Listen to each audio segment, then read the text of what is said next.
दोस्तों, सना अंसारी पहुंच गई सऊदी अरबिया में। उनका ख्वाब जो उन्होंने देखा था वो आखिरकार पूरा होता हुआ नज़र आ रहा है। जी हाँ, स्क्रीन पर आप देख रहे हैं सऊदीया का बॉर्डर। दुबई और सऊदीया का बॉर्डर इस वक्त में आप स्क्रीन पर देख रहे हैं, और उसी बॉर्डर से सना अंसारी आपको गुजरती हुई नज़र आ रही है। और सना अंसारी पहुंच चुकी है 20 तारीख को सऊदी अरबिया की सरजमीन पर। उन्होंने अपना कदम रख दिया है। जिस ख्वाब को लेकर के अब से 1 साल पहले तकरीबन वो अपने घर से निकली थी, मार्च 2024 में, अल्लाह रब्बुल इज़्ज़त ने वो ख्वाब उनका पूरा कर दिया है। और इस वक्त में आप दुबई और सऊदीया के बॉर्डर पर सना अंसारी को देख रहे हैं। यहाँ तक पहुँची है पैदल। जी हाँ, इसी बॉर्डर से होते हुए जो अभी आपको दिख रहा है, इसी बॉर्डर को क्रॉस करते हुए सऊदीया में एंट्री की है सना अंसारी ने। यही वो बॉर्डर है जहाँ से सना अंसारी एंट्री करती हुई आपको सऊदी में नज़र आ रही है। और सऊदी की सरज़मीन पर सना अंसारी ने अपने पैर रख दिए हैं, और अब सना अंसारी सऊदी में सफ़र करती हुई आपको नज़र आएगी।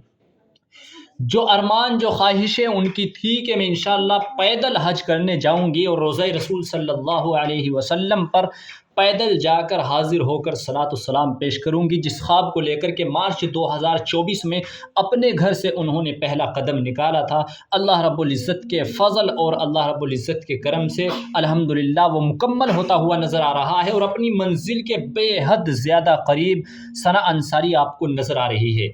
जी हाँ दोस्तों, इंडिया से निकलने के बाद पाकिस्तान, और पाकिस्तान के बाद ईरान, इराक, और वहाँ से ओमान के रास्ते होते हुए दुबई, और दुबई से अब सीधी एंट्री की है सना अंसारी ने सऊदी अरबिया के अंदर। और माशाल्लाह अब सऊदीया में मक्का तक पहुँचने में ज़्यादा वक्त सना अंसारी को नहीं लगेगा। लेकिन उससे पहले कि सना अंसारी के सफ़र, उससे पहले की परेशानियाँ, कितनी मुसीबतें उन्होंने उठाई, कितनी परेशानियाँ उठाई, और कितनी गर्मी में, बारिश में और सर्दी में उन्होंने सफ़र की है। जब इंडिया में उनका सफ़र हो रहा था तो उस वक्त में बरसात भी थी, कई बार उनकी तबीयतें ख़राब हुई, कई बार उनके पैरों में छाले भी पड़े, कई बार उनको दिक्कतों का, परेशानियों का सामना करना पड़ा इंडिया के अंदर भी। लेकिन इंडिया के अंदर ज़्यादा परेशानी उनको इसलिए भी महसूस नहीं हुई क्योंकि इंडिया में जब उनका सफ़र होता था तो यहाँ पर सैकड़ों नहीं हज़ारों की तादाद में उनके साथ लोग चलते थे, और हज़ारों की तादाद में उनके साथ बच्चे, बड़े छोटे तमाम लोग रहते थे, और खाने पीने की किसी भी तरह की अपने इंडिया में उनको दिक्कत और परेशानी नहीं हुई।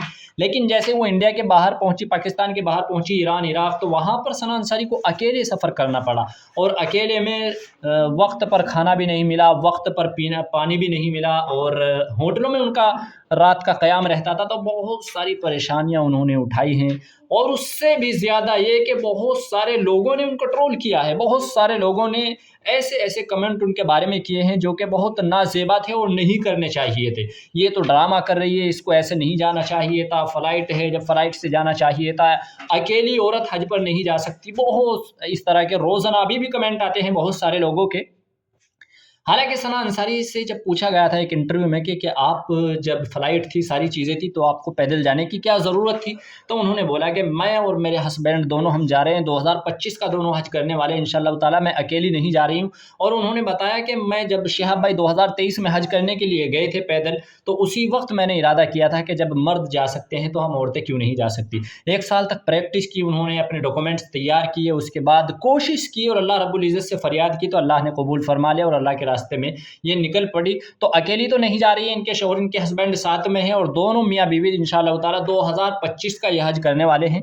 और 2025 के हज में अभी कई महीने बाकी है, और ये भी इंशाअल्लाह ताला वक्त से पहले पहले अपनी मंजिल मकसूद तक पहुंच जाएगी। जी हाँ दोस्तों, चूँकि सऊदीया में अब इनकी एंट्री हो चुकी है, और माशाअल्लाह पूरी दुनिया आज की इस एंट्री को देखेगी, क्योंकि इन्होंने एक रिकॉर्ड कायम कर दिया, इतिहास बना दिया है, एक इतिहास दर्ज कर दिया है कि एक महिला ने, एक इंडिया के रहने वाली एक मस्तूरात ने ऐसा रिकॉर्ड कायम किया कि आज तक किसी भी मुल्क की किसी महिला ने इतना लंबा पैदल सफ़र तय नहीं किया है। आज तक की तारीख में किसी भी महिला ने, इनका सफ़र टोटल लगभग 7,500 किलोमीटर का होने वाला है, जो कि आज तक किसी भी महिला ने इतना लंबा सफ़र तय नहीं किया है। जी हाँ दोस्तों, ये बहुत बड़ी हिम्मत की बात है। कहने को बहुत आसान है, लेकिन रोज़ाना उन्होंने 20-20 किलोमीटर, 15 किलोमीटर, रोज़ाना 25-25 किलोमीटर, बारिश में, धूप में, और बहुत ज़्यादा धूप में, बहुत ज़्यादा बर्फीले रास्तों से ईरान इराक में होते हुए उन्होंने अपने सफ़र को तय किया है।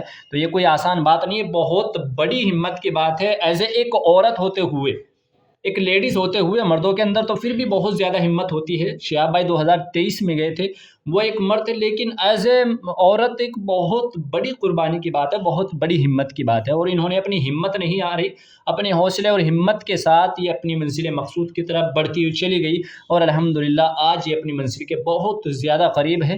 انہوں نے سعودی عربیہ میں انٹری کر لی ہے ماشاءاللہ کل 20 تاریخ کو، اور اب ان کا سفر جو آگے کا شروع ہو رہا ہے وہ سعودیہ میں ہو رہا ہے۔ سعودیہ میں بھی ٹیمپریچر بہت زیادہ ہے، وہاں بھی گرمی بہت زیادہ ہے، تو اس لیے ان کے لیے دعا بھی کرتے رہیں، اللہ ان کے سفر کو آسان فرمائے، پروردگار ہر آنے والی مشکلات سے ان کو محفوظ فرمائے۔ پوری امت کے لیے دعا کرے، آپ تمام لوگوں کے لیے بھی دعا ہے، اللہ آپ سب کو بھی وہاں کی زیارت نصیب فرمائے، آمین اللہم آمین۔